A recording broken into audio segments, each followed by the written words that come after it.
¿Qué tal? Buenas tardes. En nombre de la Asociación Mexicana de Administradoras de Fondo para el Retiro Amafore, le agradecemos a Alejandro Rosa su participación en el Encuentro Digital 2021, en el cual se realiza una reflexión colectiva sobre los temas prioritarios que debemos atender para acceder a un mejor futuro. La historia nos permite conocer nuestro pasado para entender el presente que vivimos y con ello construyamos un futuro incluyente y nos dé un mayor bienestar. Por esta razón es importante que hoy en día estudiemos la historia para comprender los cambios que se presentan en la sociedad y cómo inciden en la vida cotidiana. La finalidad es estudiar la historia para no repetir los errores del pasado y poder construir un futuro ideal. Luego de este breve preámbulo, tengo el enorme gusto de presentar a Alejandro Rosas, divulgador de la historia y escritor. Alejandro, bienvenido. ¿Qué tal? Muy buenas tardes. Muchas gracias por esta invitación. Antes que nada, quiero agradecerle a Amafore pues haberme incorporado con esta invitación al encuentro digital, al Laboratorio para el Futuro y sobre todo para hablar de estas condiciones para construir el 2050, como lo han estado anunciando y este gran evento que creo que siempre es muy bueno. Si no reflexionamos sobre lo que es el futuro, difícilmente podemos explicar el pasado, porque siempre hay un vínculo absoluto entre pasado y futuro. O sea, ahí sí, independientemente de si creemos en este tipo de frases como la de quien no conoce su historia se condena a repetirla, el hecho es que la construcción del futuro tiene que pasar pues, necesariamente por la historia. Y en este caso, creo que hay dudas hoy en día, en el 2021, muy legítimas. ¿Dónde están parados los jóvenes ahora, las nuevas generaciones? El sistema de pensiones, por ejemplo, hasta antes de los 90, pues era muy sencillo, los trabajadores activos mantenían a los que se iban retirando y eso, digamos, era propiamente lo que podía ser pues algo muy sencillo de entender, muy sencillo de explicar, pero el problema es que la pirámide demográfica se ha ido invirtiendo y ahora hay mucho más gente grande o vieja, valga la expresión, aunque de pronto ya nos dé terror utilizar este tipo de términos, más adultos mayores que jóvenes. Entonces, ese sistema ya no funciona. Ahorita vamos a ver cómo ha sido este proceso, pero ahora lo importante es que cada quien va aportando para su retiro, desde luego siendo funcionarios de gobierno, burocracia, empresas que cotizan y demás, pero también qué sucede, por ejemplo, con el mercado informal o qué sucede con quienes nos dedicamos a la vida profesional independiente, ¿no? Ahí donde entramos, cómo hacemos y demás. Pero lo necesario es que sí es fundamental una reflexión en estos momentos, porque creo que hasta esta época empezamos a tener conciencia de que vamos a llegar a viejos y necesitamos tener cuando menos una calidad de vida con lo mínimo necesario para estar bien, para estar tranquilos, porque ya son tiempos difíciles y ya no es como antes. Entonces yo lo que preparé es un recorrido un poco de cómo la vejez fue cambiando totalmente o la percepción de los viejos, de las personas de la tercera edad fue cambiando en distintas épocas. Es un breve repaso, muy, muy breve, pero de algunas cosas que vale la pena creo que recuperar porque sí ha cambiado mucho. Realmente nosotros lo que vivimos hoy en día acerca de la idea de las pensiones o del retiro, propiamente arrancaría con la Constitución del 17, como lo vamos a ver, y luego con la creación del Seguro Social en 1943. Pero antes hay cosas muy interesantes de cómo se percibía, es decir, quién se hacía cargo de los viejos, de los adultos mayores en otras épocas. ¿Cómo sucedía eso? Entonces, vámonos rápidamente a ese México prehispánico. Fíjense, nada más así de inicio, híjole, y quienes aquí están como yo a punto de cumplir 52 años, les tengo una noticia. Ya somos viejos los que tenemos 52 años o más. Así lo concebía, por ejemplo, la sociedad mexica, el México Tenochtitlan de los tlatoanis y demás. Y a los 52 años una persona ya era considerada vieja, pero además había muchos elementos importantes. Por ejemplo, desde luego las arrugas representaban la experiencia de la vida. Desde luego una persona ya a los 52 años, cuando llegaba a la vejez, era una persona considerada como sabia. Desde luego eran personas a las que se buscaba para ser consejeros y guías en ceremonias y que desde luego también hablaban de lo que podía ser el futuro. Pero fíjense, sin querer queriendo, valga la expresión popular, ya desde entonces las personas de la tercera edad, que no se conocía ese término, sino las personas viejas, ya eran eximidos, por ejemplo, de muchas responsabilidades, es decir, ya tenían que dejar, por ejemplo, de pagar tributos, de pagar algunas cosas que antes eran obligatorias antes de esa edad, y eso les permitía, digamos, cargar con menos responsabilidades. No existía propiamente un sentido de una pensión ni nada por el estilo, pero el Estado y los calpulis, el calpuli era, digamos, la unidad social en la que se agrupaban los barrios.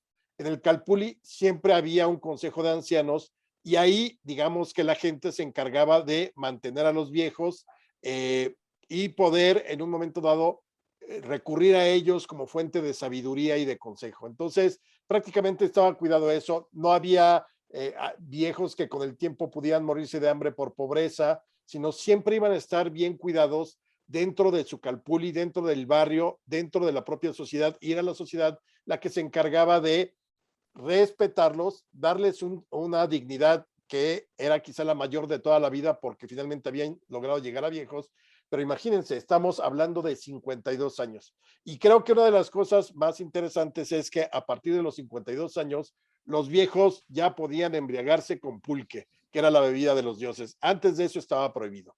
Pero insisto, es un mundo totalmente distinto, la visión de la vida, la visión de la muerte es completamente distinta en el México prehispánico y particularmente en el México Tenochtitlan. Entonces, pues simplemente es un ejemplo de qué hacía la sociedad con su gente mayor. Llega a todos los 300 años de la Nueva España a partir de 1521 con la conquista, que terminará en 1821 con la consumación de la independencia, y aquí ya empezamos a ver que no todos los viejos son iguales. Es decir, ya empezamos a ver esas diferencias sociales.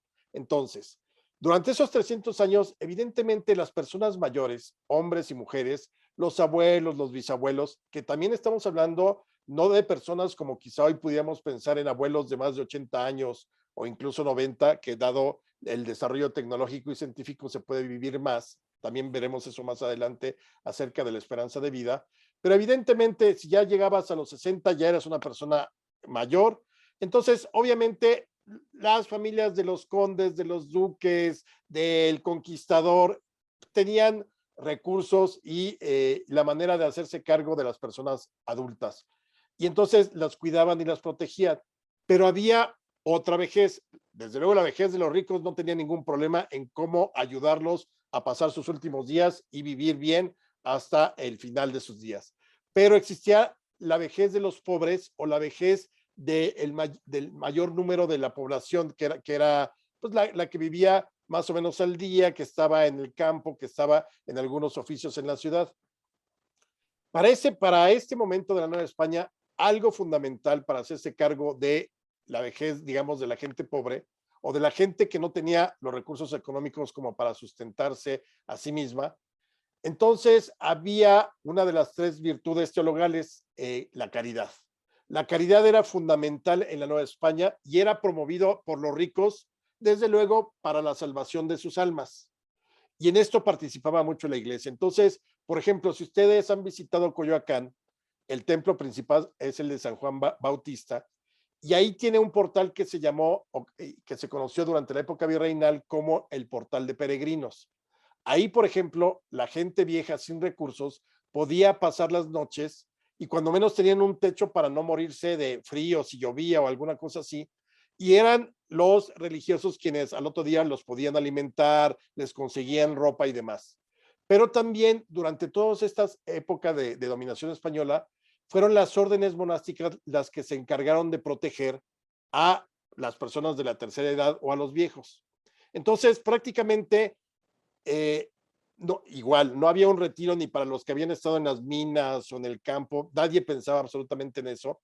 Y sobre todo en los pueblos, pues generalmente, como decían, donde come uno, comen dos, o se le echa más agua de los frijoles, que ya viene desde esa época la expresión, pero evidentemente los viejos eran atendidos en las ciudades novohispanas por las órdenes monásticas, por ejemplo, que eran administradas por la iglesia, los juaninos, los hipólitos, Pero es muy curioso, fíjense, la condición jurídica de los ancianos, las viudas, los huérfanos o los enfermos era denominado como miserables. Todos ellos eran miserables, pero no en el sentido peyorativo como hoy lo entendemos. El miserable en la época virreinal era alguien a quien tú acogías porque necesitaba compasión, protección y amparo. Entonces, por ejemplo, los ancianos eran considerados como miserables y a ellos no se les podían cobrar ciertas cosas. También los indígenas estaban dentro de esta figura, junto con las viudas, como les digo. Pero entonces, el miserable era acogido por la gente, por la iglesia, por las órdenes monásticas, y esa figura les permitía quizá no tener que pagar ciertos impuestos o ciertos tributos, pero siempre se partía del hecho de que no tenían una manera para ser protegidos ni amparados. Entonces era cuando entraba la iglesia totalmente. Pero era un asunto de caridad en términos religiosos, como les digo, que les comento, las tres virtudes teologales, fe, esperanza y caridad. La caridad era fundamental. Cuando viene el tránsito de la época virreinal ya al México independiente, la caridad, de ser una virtud teologal, se va a transformar en una institución muy clara que además fue muy reconocida durante el siglo XIX, la beneficencia pública. Entonces, a partir de ya del México independiente, ya hay una nueva figura para tratar de proteger a las personas mayores, a los ancianos, partiendo del hecho no solamente de los que trabajaban, sino también de los que no trabajaban, pero que evidentemente tenías que hacerte cargo como, como Estado, como gobierno, para evitar, pues obviamente que murieran en la miseria y demás. Quizá el momento más claro donde vemos ya una intervención del Estado y donde hay una conciencia de qué vamos a hacer con nuestros ancianos, con nuestras personas mayores a la larga, y no necesariamente, insisto, siempre habrá gente con muchos recursos que se hacía cargo de sus ancianos, de sus padres, de sus abuelos, pero la mayor parte de población a finales del siglo XIX, ya durante el porfiriato, era población rural. Desde luego aprendían a sobrevivir en algunos lugares con la propia dinámica económica. En otros lugares conocimos la explotación, Valle Nacional en Oaxaca o el Enequén en Yucatán, pero ya el porfiriato, con toda esta filosofía positivista que trae el orden, la paz y el progreso, ya empieza a generar una conciencia sobre la vejez. Entonces, a nivel público, el porfiriato siguió utilizando los asilos, por ejemplo, el Hospicio Cabañas o el Hospicio de Pobres, que de todas maneras prestaba servicios desde la época colonial del siglo XVIII.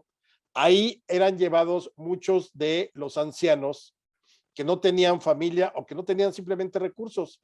Entonces, insisto, hospicios como el de Pobres o el Hospicio Cabañas, que originalmente parecía que hubiera sido nada más para niños o incluso para mujeres, también se extendió para ayudar a que los ancianos pudieran tener cuando menos los últimos días o los últimos años de su vida en una manera más o menos digna. Y digo más o menos porque evidentemente no había la claridad ni la conciencia de lo que podían aportar los viejos. Al final también hubo un trastocamiento de ciertos valores y claro, los abuelos siempre fueron importantes, pero se ha ido perdiendo también el valor de lo que aportaban o de lo que podían aportar, que no necesariamente era trabajo. Bueno, obviamente el Estado mexicano, finales del siglo XIX, venía de casi todo un siglo, perdón, de guerras, la intervención norteamericana, la guerra de los pasteles, la intervención francesa, la segunda con Maximiliano y demás. Obviamente el porfiriato empieza a generar riqueza, crecimiento, orden, paz y progreso, como se le conoció, pero no podía tampoco dedicarse a cuidar o hacerse cargo de estas generaciones ya de ancianos o de adultos mayores. Y entonces lo que va a hacer el porfiriato es transferir por primera vez la responsabilidad a instituciones de asistencia privada. Aquí podríamos decir, encontramos un lazo con lo que hoy es el sistema de pensiones, que son cuentas individualizadas y uno puede ahorrar y demás. No, es malo sacar de contexto, pero quizá podría haber una pequeña línea. El hecho es que aquí ya tenemos a la iniciativa privada de entonces, metida exactamente en la posibilidad de hacerse cargo de algunos o de algún sector de la población, adultos mayores. Y entonces estas instituciones de asistencia privada por ejemplo, el asilo Matías Romero, recibía ancianos de ambos sexos. Pero lo interesante es que el fin de recibirlos era para que tuvieran habitación y alimento, y cito, y remedien su necesidad por el resto de sus días. O sea, sí había un compromiso de estos asilos privados para que pudieran pasar hasta el resto de sus días en una situación tranquila. Pero nuevamente, quizás si yo les digo ancianos o viejos o la tercera edad, estamos pensando ya en gente muy mayor. Y fíjense, uno de los requisitos y que podía uno acceder quizá a este tipo de instituciones de asistencia privada era que cuando menos tuviera 50 años. O sea, hoy 50 años prácticamente, como dicen, son los nuevos 40 o los nuevos 30 o los pueden ubicar, pero 50 años es prácticamente la flor de la edad. Si te cuidas y todo, quizá puedas llevar unos 30 años más de vida en términos generales. Desde luego, hay mil cosas en el camino que pudieran suceder, pero estamos hablando de ancianos de 50 años, de 55, de 60. Y también el problema de estos asilos de instituciones privadas es que también estaban muy sesgados a gente que había tenido en algún momento recursos y que habían caído en la miseria. Clase alta o clase media, aunque la clase media es una construcción que se va a dar propiamente en el porfiriato, ahí es donde encontramos como el origen ya muy claro de una clase media. El hecho es que este tipo de instituciones nos llevaba a tener simplemente o a recibir personas que hubieran sido de estos grupos sociales y que hubieran venido a menos, como se dice. Sin embargo, siempre hubo esa necesidad también, ya fuera por asistencia pública o privada, de tratar de evitar que los viejos pudieran en un momento dado ser desamparados.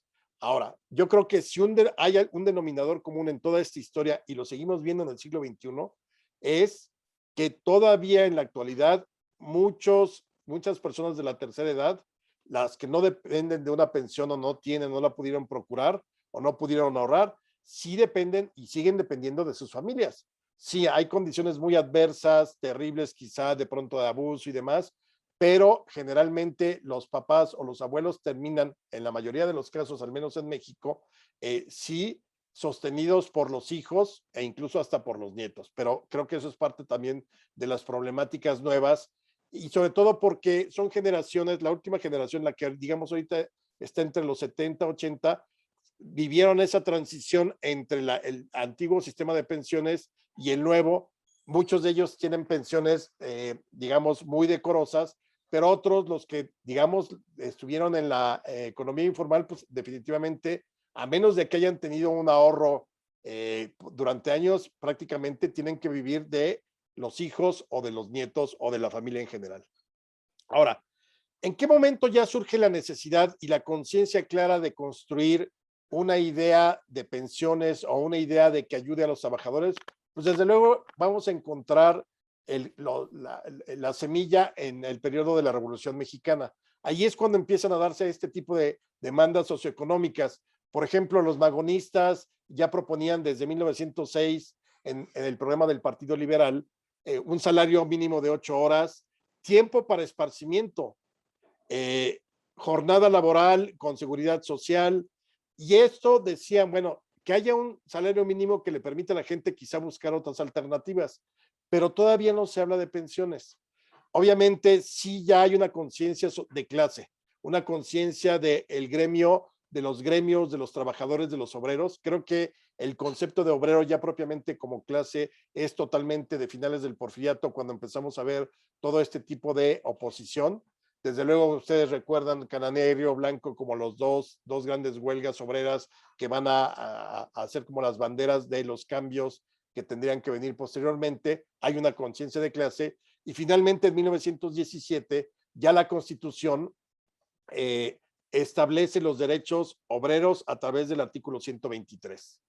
Y ya es la Constitución del 17, ahí si de pronto quisieran saber exactamente el origen de cuando ya se habla de seguro de retiro, aunque ahorita vamos a hablar de algunos términos, es la Constitución en la fracción 29 del artículo 123, donde se establece la creación de cajas de seguros populares como mecanismos de prevención para la invalidez, vida o cesación involuntaria de trabajo. Entonces ya ahí sí quiere decir que hubo una evolución que nos permitió pensar en qué sería de estos trabajadores que durante toda su vida estuvieron trabajando, qué sería de ellos al llegar la vejez. Y entonces empieza ya a gestionarse. Creo que es un gran paso el haberlo codificado en la Constitución del 17, que creo que es uno de los triunfos de la revolución, aun cuando se cuestiona mucho la revolución, que si terminaron matándose los caudillos y todo eso, el hecho es que se codificó algo que era inexistente. No había la conciencia sobre el movimiento obrero antes de la revolución, son las demandas que ellos defienden las que le van a dar forma también a la Revolución Mexicana, y ahí está el artículo 123. A partir de ahí, entonces, ya vemos una evolución muy clara en la idea de cómo ir construyendo un sistema de retiro o qué hacer con estas generaciones de trabajadores que tarde o temprano iban a dejar de trabajar porque por cuestiones físicas, por cuestiones de salud, por cuestiones de edad. Entonces, en 1925 tenemos la primera, ya propiamente la primera ley de pensiones civiles y retiro. Y ella establecía que era la protección para todos los encargados del servicio público, no militares, porque los militares tenían su propia dinámica, cuyos cargos y remuneraciones estuvieran contemplados en el presupuesto de egresos. Entonces, la primera ley contempla, digamos, a la gran burocracia y a todos aquellos, incluso maestros, que cobraran un salario de parte del presupuesto de la Federación de egresos. Entonces, ahí ya tenemos un primer directo, un primer antecedente directo de lo que sería el sistema de pensiones. Y también a partir de esa ley se crea el primer fondo de pensiones. Curiosamente, la jubilación mínima era de 60 años. Hoy, digamos que estamos debatiendo eso, que 60 años es muy pronto, o 65, porque todavía por la esperanza de vida quedarían muchos años y se está adelantando demasiado la jubilación. Aquí parecería que no se explicaba la edad mínima por qué de 60 años, simplemente por lo siguiente, la expectativa o la esperanza de vida hacia 1925 era de 30 años. O sea, realmente, si llegabas a los 60, ya te habías prácticamente dado 2 vueltas a la posibilidad de tu esperanza de vida. Insisto, por muchas circunstancias podían llegar a los 60. Por ejemplo, la expectativa de vida en el Porfiriato estaría por ahí de los 30 también, y Porfirio Díaz murió de casi 85 o 85 años. Entonces, dependía de los casos y demás. Pero este primer fondo de pensiones establecía la jubilación mínima como edad, 60 años, cuando, insisto, la esperanza de vida era de 30 años. Y el ingreso del jubilado debía ser un porcentaje del promedio de sueldo percibido en los últimos 5 años de su vida laboral, que también creo que hoy en día se discute mucho eso, en qué momento, en qué tabulador quedaría uno con una pensión. Pero eran exactamente sería un porcentaje del promedio de sueldo de los últimos 5 años de vida laboral. Obviamente, a partir de 1925, los años 30, crece todo lo que sería el sector de trabajadores formales, siempre formales, con derecho a seguridad social y pensión. Pero todavía no se pensaba muy claramente acerca de las pensiones. La década de 1930 y los 40, durante la época del cardenismo, por ejemplo, casi toda la seguridad social iba encaminada hacia la idea de la salud. Dotarlos de salud, medidas sanitarias, que los trabajadores tuvieran siempre al alcance de ellos medicinas y la manera de curarse las enfermedades. Todavía no se desarrollaba tanto la idea de las pensiones. En 1942, fíjense, ya en plena Segunda Guerra Mundial y 4 años después de la expropiación petrolera, el gobierno federal y los trabajadores firmaron ya su primer contrato colectivo de trabajo. En este caso era el gobierno con el sindicato petrolero. Y ahí ya se pacta un esquema de pensiones y jubilaciones claramente definido. Es 1942, es solamente un año antes de, creo que el momento cumbre de esta historia, en donde desde luego, digamos, va de venir hasta la creación de Amafore, el CONSAR y todo esto que se dio en los años 90, pero creo que el momento ya definitivo es 1943. La ley del Seguro Social crea el sistema de pensiones ya propiamente, pero fíjense que nunca se le llamó hasta los años 90 sistema de retiro. sino siempre era el seguro para la vejez. O sea, siempre se habló de la vejez en todo momento, desde 1943 hasta los años 90, siempre era el seguro para la vejez, cómo iba a afrontar el trabajador su vejez y demás, no tanto como el retiro. Y obviamente a partir de 1943 empieza a atomizarse la administración de pensiones porque no había un marco regulatorio. Entonces, todo se valía siempre y cuando el único límite era lo que establecía la ley del Instituto Mexicano del Seguro Social.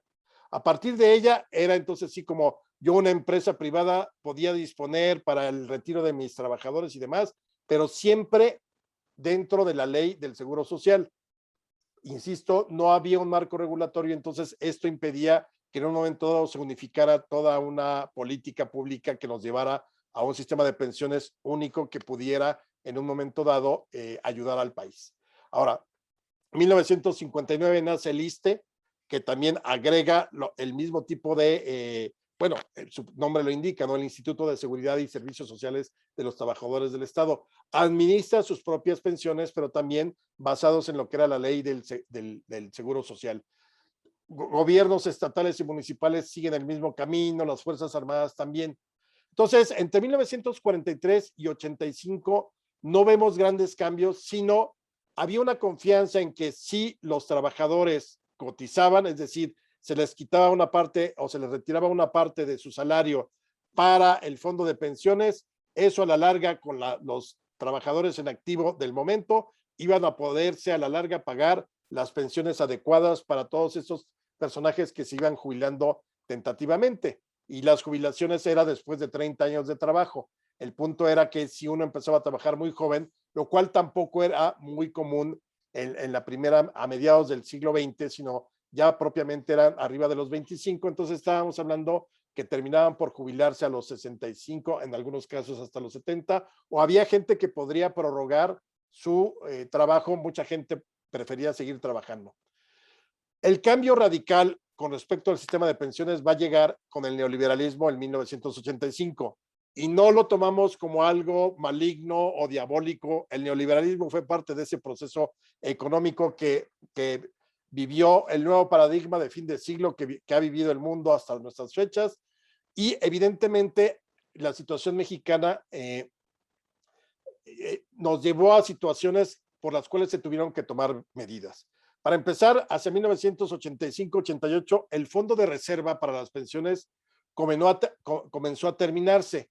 Y esto no porque no se hubiera calculado bien, sino porque para empezar el gobierno le metió mano en distintos sexenios para financiar, por ejemplo, el seguro de enfermedades de maternidad del 65, de 1965-81. 2/3 partes de ese ahorro de las pensiones se utilizó para enfermedades de maternidad.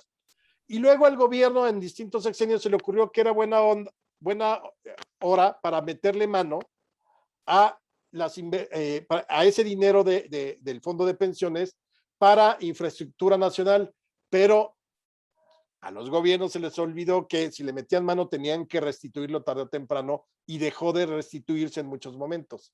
Entonces, junto a eso, no hubo restitución de esos fondos y además con las crisis económicas del 76 y el 82, pues obviamente se convirtió en un polvorín. Ahora, cuando llega el neoliberalismo que siente las bases el presidente Miguel de la Madrid y luego en 1992 ya con el presidente Salinas de Gortari, entonces ahí es cuando hay un giro de 180 grados. Se privatizan los ahorros de los trabajadores, es decir, se crea un sistema de ahorro para el retiro ya en cuentas individualizadas. ¿Qué sucedió aquí? ¿Por qué se dice que se privatizó? Porque se le transfiere a la banca, recién privatizada en el 92-93, el 2% del salario de cotización del trabajador para el fondo de retiro y que el banco tendría que devolverlo al ejercer el trabajador su derecho a jubilación.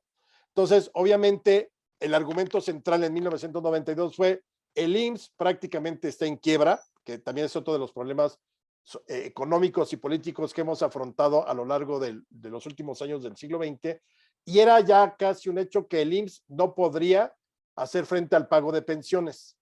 Entonces, ahí vienen las reformas importantes, me parece que la del 95 es la que establece ya 2 tipos de retiro, los que habíamos, o la gente que había cotizado antes del 95, que era el viejo esquema, y los del nuevo esquema, que de hecho se le llama, creo, me parece que generación Afore. Entonces, nos encontramos prácticamente ya en una nueva época totalmente distinta. Hoy el sistema de pensiones y los retiros tienen que ver más con el ahorro, que creo que también el siglo XXI permitió construir una conciencia de ahorro contra la posibilidad de crisis económicas. Es un hecho que en el siglo XX no hemos vivido crisis económicas como las que vivimos en los 80s y en los 90, el error de diciembre del 95 ni de chiste, pero sí se creó una conciencia del ahorro porque las nuevas generaciones no saben hacia dónde van. Y a lo largo de la historia encontramos, por ejemplo, que también muchos grupos sociales y gremios, el gremio de los actores tuvieron que desarrollar, por ejemplo, la casa del actor para los que no tenían derecho a pensión porque no habían cotizado en el IMSS, en el ISSSTE o algo, pues entonces ellos creaban su propio sistema de pensiones, como aportando a la casa del actor o a la ANDA, al Sindicato Nacional de Actores y demás. Y entonces por ahí venía la seguridad social, seguro médico y demás. En el caso de los presidentes, es un caso muy, muy curioso porque durante muchos años tuvieron su pensión, hasta ahora que fueron ya eliminadas. Pero fíjense, los presidentes, por ejemplo, un presidente que cuando termina sus funciones y luego tiene que ir al exilio, Adolfo de la Huerta, en 1920, pues, prácticamente no existía la pensión presidencial en ese entonces y él tiene que sobrevivir dando clases de canto porque Adolfo de la Huerta era tenor. Entonces se va a Los Ángeles y ahí pone su pequeña escuela, una escuela prácticamente personal, y de eso sobrevive otro presidente del siglo XIX que tampoco se acostumbraba, menos entonces la idea de tener una pensión o un fondo de retiro. Entonces, cuando fallece, pues su hija se dedica a vender, por ejemplo, tabaco en algunos estanquillos, para que vean cómo realmente sí ha habido una evolución en la idea de la necesidad de buscar la forma en cómo evitar que nuestra población que camina hacia la tercera edad o hacia la vejez quede desprotegida frente a la situación en que vivimos, porque al final pues es gente que también aportó para la nación con impuestos, con trabajo y demás. Yo creo que en el siglo XXI también la pandemia de los últimos años sensibilizó mucho a la población, la pandemia de COVID, Sí. no solamente porque mucha gente murió y ha muerto a lo largo de este periodo y que seguramente tienen problemas con pensiones, si no hubo retiro, si ahora se puede sacar el retiro de quienes estaban cotizando y demás. Pero ya para terminar, yo creo que la gran pregunta de hacia dónde vamos en 50 años aproximadamente o hacia el 2050, creo que el camino está muy trazado. Es decir, si no fomentamos ese, esa necesidad del ahorro personal. Yo sé que en un país donde mucha gente vive al día, donde la informalidad también tendría que ser un elemento fundamental de cómo convencer a la informalidad de que se acerque y busque un instrumento para el retiro. Yo creo que sí puede haber una crisis importante hacia el 2050. Pero por otro lado también ya las nuevas generaciones traen la idea de que el ahorro es necesario. Poco, mucho, se habla de que debe de ser un 10% sobre lo que uno percibe o un poco más. Yo creo que lo importante es seguir insistiendo en estas campañas que hace Amafore acerca de pues el ahorro y pensar, sí sentarnos a pensar, porque quizá en la juventud parecería tan lejano el retiro y la vejez, que uno piensa que pues, la vida nos irá poniendo las posibilidades para irla llevando, pero si no hay planeación a nivel individual hoy, creo que será muy difícil poder enfrentar la vejez o el retiro de una gran parte de las generaciones nuevas que ahorita están empezando, digamos, en el mercado laboral, pero que en 40, 50 años tendrán ya 70. Y es ahí hacia donde tenemos que pensar un poco cómo volver a recuperar todo este asunto del valor de la vejez, pero también en términos económicos como Estado, cómo poder protegerla, pero que las propias generaciones ayuden, simplemente pensando en que tarde o temprano llegarán a esa etapa. Claro. Es un breve recuento, hay mucho más que decir en términos históricos, pero evidentemente creo que el esfuerzo que ha hecho el Estado mexicano en los últimos 70 años ha sido fundamental para poder estar pensando hoy en esta situación, y creo que Amafore hace un gran esfuerzo para impulsar la necesidad de hacer conciencia y estar al día en esta situación. Yo les agradezco mucho, soy Alejandro Rosas, muchas gracias, querido Eduardo. No, pues muchas gracias, Alejandro, muy interesante. Yo creo que este camino que nos trazaste de cómo empezó desde pues los antepasados y los diferentes etapas de la historia de México, muy interesante.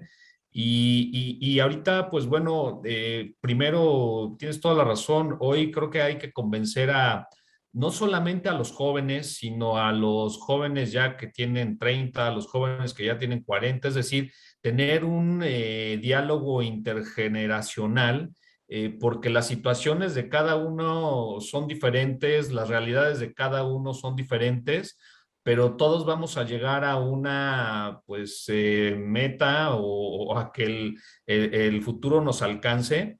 ¿Y cómo crees tú que deba ser ese diálogo intergeneracional donde uno, pues, le hagamos entender a los jóvenes, no tan jóvenes y ya adultos mayores cercanos al retiro, pues que el ahorro es importante? ¿Cómo empoderar a la gente? Yo creo que esto también es bien importante, el empoderar a la gente, decir, sabes que este dinero o esta cuenta es tuya, ya no es del gobierno, como bien nos lo platicabas, que en algún momento pues, era dinero del gobierno y en algún momento por condiciones económicas tuvo que hacer uso de parte de ellos, pero ahora es decir, ya eso ya no puede ocurrir porque ya la gente es dueña de su propio recurso. Pero ¿cómo tener este diálogo pues, con las diferentes generaciones que existen para uno empoderar y para dos pues, crear conciencia?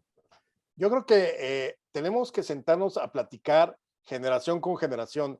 Ahorita me parece que se ha polarizado demasiado lo que pensamos las generaciones mayores, cómo nos ven los jóvenes, pero nosotros también de pronto subestimamos a los jóvenes ahora por edad, por la manera como conciben el mundo. Es un hecho innegable que todos vamos para allá. Es decir, digo, en términos biológicos, esperamos larga vida a todos, si nos cuidamos y tomamos las medidas necesarias. De pronto hay cosas que uno no puede manejar, pero en términos de sociedad, ahí están. Hoy estamos llegando a más de 70 años, aunque hoy, por ejemplo, la esperanza de vida anda cerca de los 74 años, pues obviamente pueden irse incluso hasta 10 años más. Sí. Entonces, yo creo que lo primero es eso, hablar y sensibilizar de que nosotros ya vamos para allá, pero ellos también llegarán para allá. Luego, lo segundo, yo sí creo que hay que hacer campañas más amplias para qué instrumentos hay para la gente que no, por ejemplo, que no sean empresas, qué instrumentos hay, por ejemplo, para nosotros los que trabajamos como profesionales independientes. Desde luego, los seguros te ofrecen seguros para el retiro que hay que igual ahorrar durante 20 años, tienes que dar al mes, etcétera. Pero yo creo que abrir la posibilidad de que se conozcan más el abanico de opciones que hay hoy. Vale la pena, por ejemplo, hoy que yo, como profesional independiente que inicia, le meta a una Afore, si yo tengo la mía, no vale la pena, puedo confiar. O sea, creo que necesitamos construir confianza y confiabilidad, porque es un hecho que como sociedad desconfiamos mucho de los gobiernos, sea quien sea el que esté. Entonces, creo que ahí es necesario, es uno de los elementos fundamentales para poder empezar quizá a hablar de un tema que, insisto, para los jóvenes quizá lo vean demasiado lejos, pero va a llegar. Y entonces imagínense que en el futuro tengan que mantener a sus padres porque sus padres, nosotros, no previmos, pero también llegará el momento en que ellos, estos jóvenes de hoy, tengan que quizá depender de sus hijos. Qué mejor que ir construyendo, eso por un lado. Y luego por otro, creo que hay que hacer una gran labor en el mercado informal.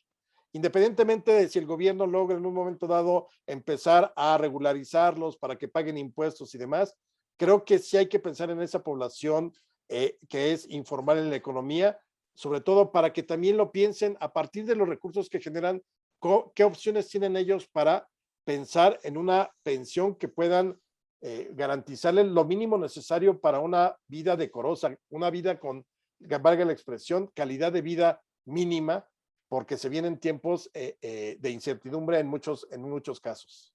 Claro, no, clarísimo, clarísimo y tienes toda la razón. Sí, creo que esa parte de la informalidad, que no quiere decir que no trabajen, ni mucho menos, al contrario, trabajan y yo creo que trabajan pues igual las mismas 8 horas o hasta más horas, pero tienes toda la razón. Quizá hay que sí informar más sobre lo que pueden hacer toda esta gente que no tiene esa aportación obligatoria de parte de sus patrones.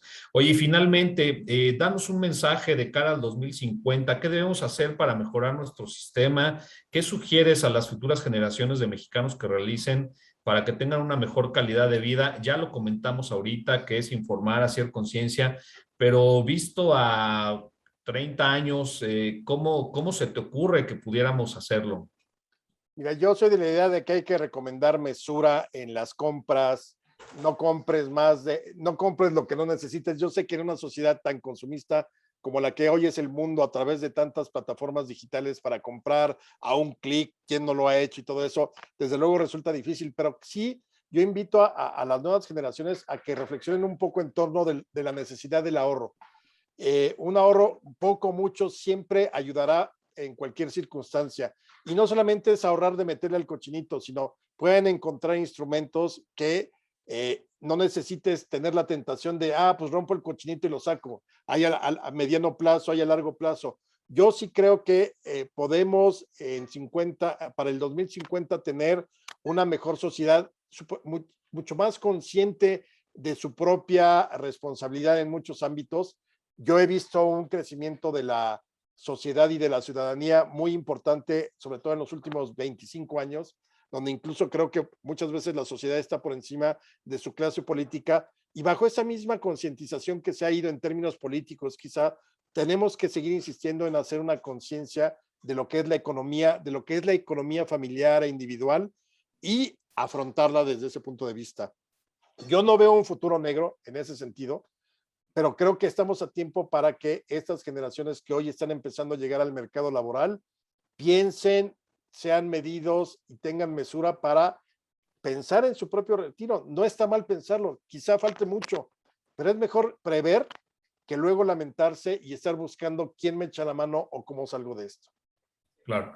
Muchas gracias, Alejandro. Coincido contigo. Creo que estas nuevas generaciones son ya más conscientes en muchas cosas, en cuidado del medio ambiente y también seguramente empezarán a hacer conciencia con la parte de, pues, del retiro, de su pensión y de, pues como bien lo comentaste en algún momento de tu plática, el retiro para muchas de las generaciones es algo negativo, es la carga, etcétera. Pero creo que en estas nuevas generaciones hay más conciencia y hay más herramientas para ahorrar, para poder, no de la manera tradicional, incluso con cosas más sofisticadas, pero sin duda, hoy por hoy creo que la misma tecnología y los mismos sistemas de ahorro ofrecen.